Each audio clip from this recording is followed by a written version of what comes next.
okay. We had a good weekend. We accomplished a lot. I think really a very lot. You probably just saw the piece on Steve and Jared. It was very good. 60 minutes. Any questions? Do you want to give me a little room here, Jeff? Of course. Just following up on the 60 Minutes story, what's your reaction to Israel's strikes on Gaza today? Well, we're going to have to see what's happening. We want to make sure that it's going to be very peaceful with Hamas. And as you know, they've been quite rambunctious. They've been doing some shooting, and we think maybe the leadership isn't involved in that. You know, some rebels within. But either way, it's going to be handled properly. It's going to be handled toughly, but properly. Is the ceasefire still in place? Yeah, it is. It is.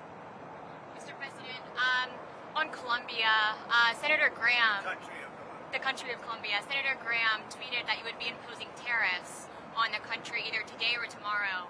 Can you give any details as to how much those tariffs might be? Well, I read the statement of Senator Graham, and it's correct, yeah.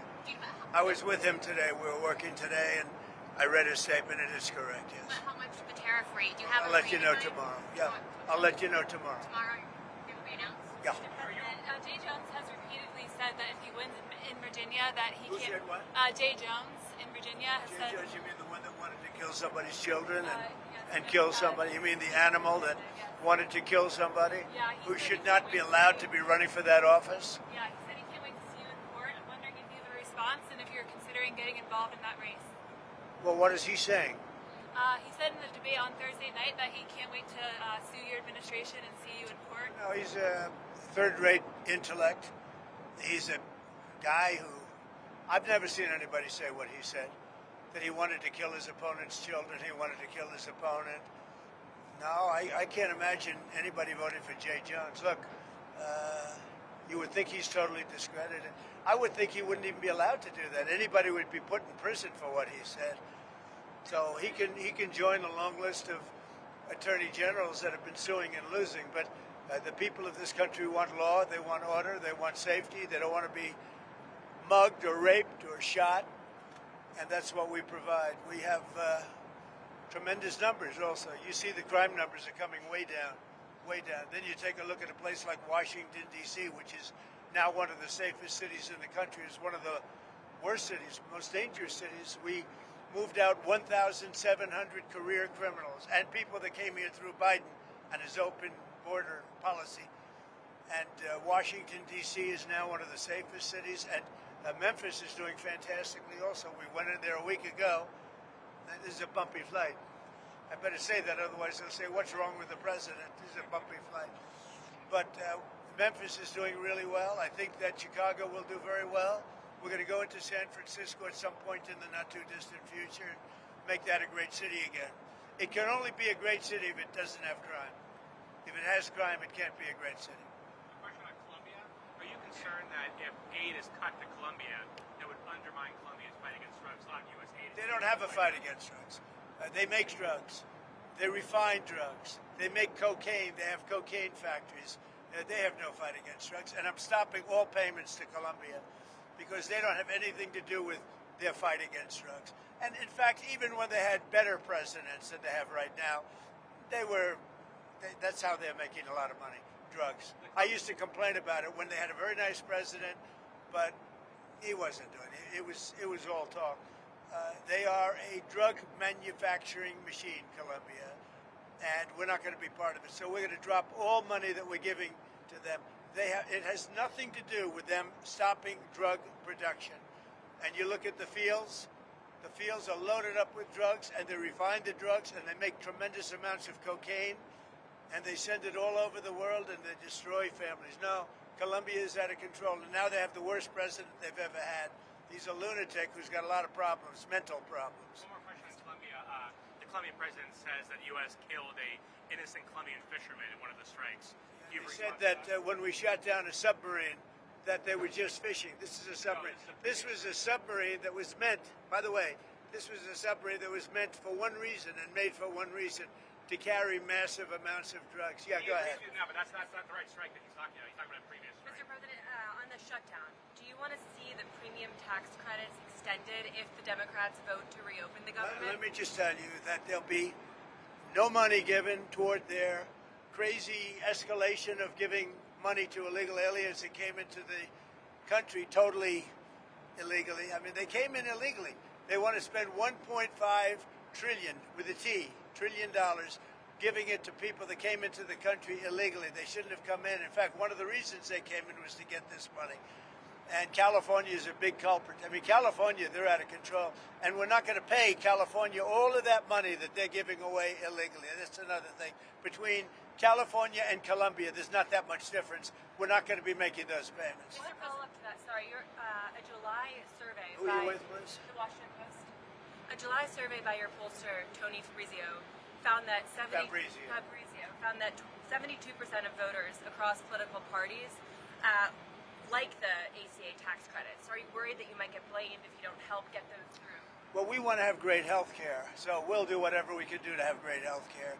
But the Democrats want to destroy all health care because they want to give $1.5 trillion of this money, and they want additional money to go to people that came into our country illegally. Many of them are from prisons and mental institutions, and we're not going to destroy our health care for the Democrats. Mr. President, there were reports, and you even mentioned that in a recent phone call with Prime Minister Modi, and that Modi had said his country would stop purchases of Russian oil, but India said that they were not aware. Well, then they're going to just keep paying a lot of tariffs.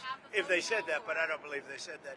No, I spoke with Prime Minister Modi of India, and he said he's not going to be doing the Russian oil thing, so that's it. Well, why would India say that they're not going to do? I don't know, but if they want to say that, then they'll just continue to pay massive tariffs, and they don't want to do that. Following up on Friday, you said you had a cordial meeting with President Zelensky. During that meeting, did you tell him he needed to cede all of the Donbass region to Russia? No, we never discussed it. We think that what they should do is just stop at the lines where they are, the battle lines. You have a battle line right now.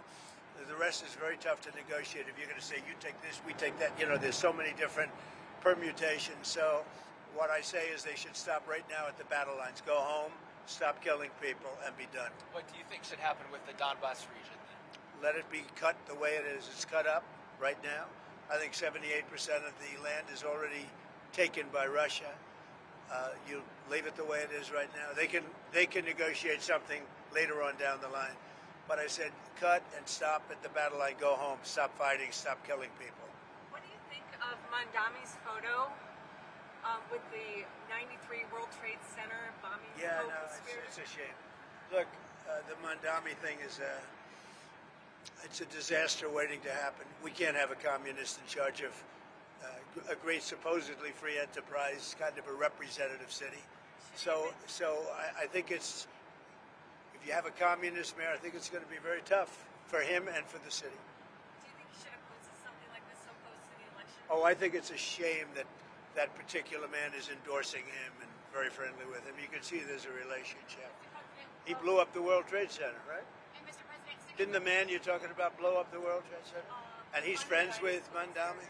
Mr. President, sticking with New York City, you've talked about the Hudson River Tunnel, the infrastructure project. So you've said that the funding has been terminated, but folks in New York have said that it's not terminated. So where does that stand? Well, as of now, it's terminated, and that's up to me.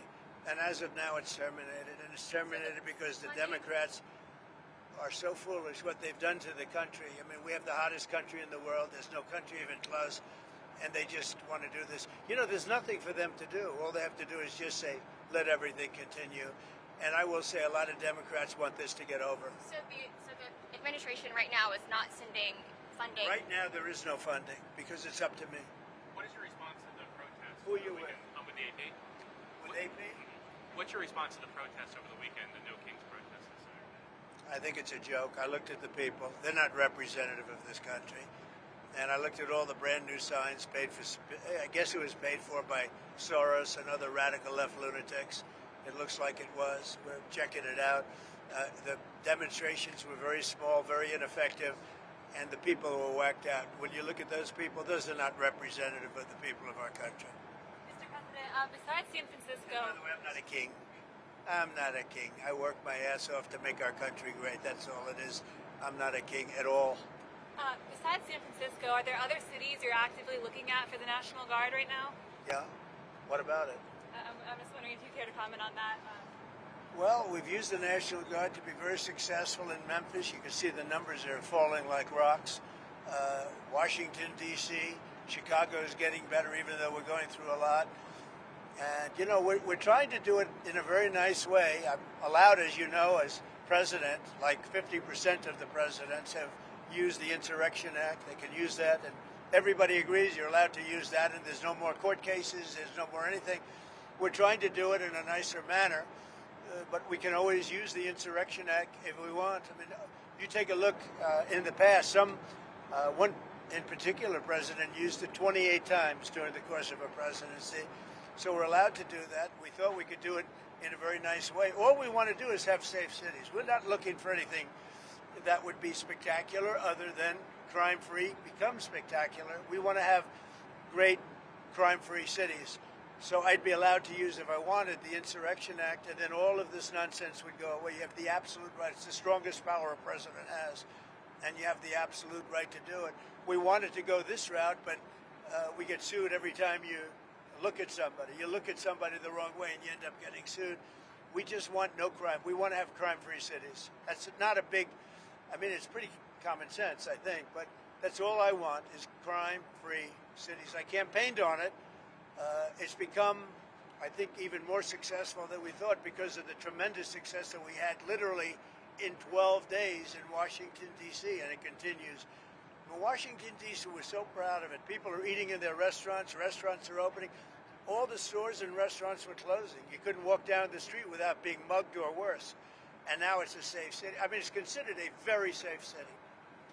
And it's safe because we took 1,700 people out of there and brought them back to where they came from. Yeah. You said you're going to South Korea and eventually meet with China. I am. That's right. Can you tell us more about your goals for your trip to Asia? Where else you may be going? I have a very good relationship with President Xi of China. We're having disputes on things. They're paying us a lot of money, tremendous amount of money in tariffs, and they'd probably like to have it be less, and we'll work on that, but they have to give us some things too. Right now, China's paying a tremendous amount of money in tariffs, like they've never paid before. You know, they paid a lot during my first administration, my first term. Now they're paying an unbelievable amount of money to the United States. They probably can't pay that much. And I'm okay with that. We can lower that, but they have to do things for us too. It's no longer a one-way street. Yeah. What would you lower it to, do you think? Depends. I mean, we'll have to see what they want. One of the penalties we have, and because they're sending in fentanyl, we have a 20%, as you know, a 20% tariff on that. But they'd be paying about 157% tariff, which is, you know, record-setting type tariff. I don't want them to do that. I want to help China. I'm not looking to hurt China, but they have to give us things too. On soybeans, are you confident that you'll be able to get it? I want them to buy soybeans. One of the things I want is China's going to buy soybeans. I want China to stop with the fentanyl. Very, you know, normal things. I don't want them to play the rare earth game with us. But you want them to. But do you think they will make a deal on soybeans? I do believe, yeah, because otherwise I'm not going to make a deal. No, I want them to buy. Our farmers have been boycotted by China as a negotiating point. I don't want that. Our farmers are great, and in particular our soybean farmers. And I want them to start buying soybeans at least in the amount that they were buying before. And I believe they'll be able to do that. Sticking with soybeans, and on Argentina, you're looking to do that deal with Argentina, the bail swap. So Are we expecting beef? Are we expecting a beef deal? I assume you're talking about beef, yeah. No, to get beef prices down. The only price we have that's high is beef, and we'll get that down. And one of the things we're thinking about doing is beef from Argentina. But my question is, what do you have to say to U.S. farmers who feel that the deal is benefiting Argentina more than it is them, they are a Argentina's fighting for its life, young lady. You don't know anything about it. They're fighting for their life. Nothing's benefiting Argentina. They're fighting for their life. You understand what that means? They have no money. They have no anything. They're fighting so hard to survive. If I can help them survive in a free world, I happen to like the president of Argentina. I think he's trying to do the best he can, but don't make it sound like they're doing great. They are dying. All right? They're dying. What do you mean by a beef deal, sir? We would buy some beef from Argentina. If we do that, that will bring our beef prices down.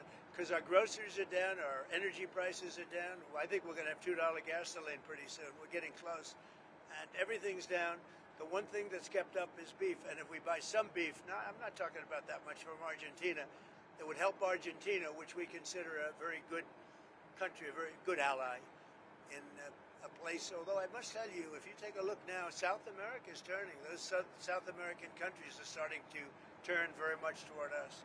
They're getting away from socialism, and you can go right down the pack. But they are starting to turn. It's pretty amazing. May I ask you about Israel again? Do you feel that Israel was justified with striking when it did? Striking where? In Gaza today and overnight? I'd have to get back to you on that. I'd have to get back. What is the next step? Because we're going to be determined. You know, all of that's is under consideration right now. It's under review. Mr. President, on Harvard, Who are you with? I'm with the Washington Post. That's all right. On Harvard, you said the other week that you had reached a deal, but we haven't heard anything. What's the holdup? Well, we reached a concept of a deal, but it's pretty complicated because under this deal would be $500 million. They're going to open up trade schools, and I love the idea of trade and trade schools by Harvard. So, you know, they get into like a vocational type school. And the one problem with it, it's very complicated. You know, when do they start? How do they start? Who do they use? You know, there's 1,000 different things, and we may just charge them a fine, big fine, $500 million fine. Mr. President, And they won't do it again. And if they do, we'll have to just charge them another fine. you haven't weighed in on the Virginia gubernatorial race that's in a few weeks. Do you plan to endorse with the lieutenant Well, governor? I think the Republican candidate is very good, and I think she should win because the Democrat candidate's a disaster. So I haven't been too much involved in Virginia. I love the state. I did very well in the state. But I will tell you, I think the Republican candidate is excellent, and I think the Democrat candidate is a disaster. I mean, I watched her in the debate. She couldn't answer the most basic question. And, you know, a big thing with that race and also the race in New Jersey is going to be energy. Both of the Democrats are going to drive the energy prices through the roof. Through the roof. Your energy is going to double and triple. If the Republican gets elected, your energy is going to be coming down by 70, 80%. Thank you very much, everybody. Vote Thank you, sir. Republican.